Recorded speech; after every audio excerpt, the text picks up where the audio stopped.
লিয়াকতের পুষ্টির অভাব। লিয়াকত কিনা আসা এ পাটে জাতের নাম দেখছো, পুষ্টি আছে।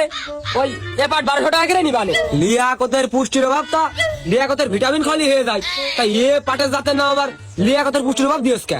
আছে। আর এ পাট চাষ করা কি যাতা কষ্টের।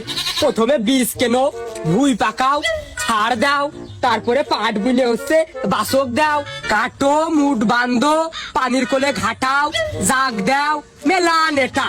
তারপরে আবার পাট হয়ে গেলি সেই পাট উঠতি এলার্জির ওষুধ খাও, তারপরে বিটি মানুষ দিয়ে শিখো। এ বেচতে গেলি আবার তোমাদের মতো ডাল ধরা লাগে। আচ্ছা, তারপর এই ধোয়া নাড়া এইসব ঝামেলা তো আমি বাদই দিলাম। তাতে এই লিয়াকতের পুষ্টিটা যাবে কোনে?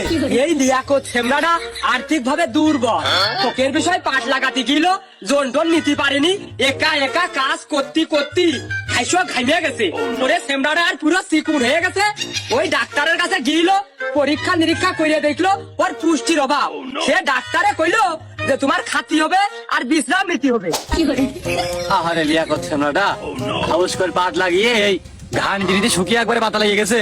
তাহলে এক কাজ কর রে, ওই লিয়াকতের মুখের দিক তাকিয়ে ওই 1200 করেই নে, পাট ভালো আছে। আচ্ছা, তাহলে এই পাট বাপু আমরা বাইরে যেতে যাচ্ছি, তোমার টাকা 1200 করে দিবানে মন প্রতি। এই পাট জন্য অন্য কারো কাছে দিয়ে না।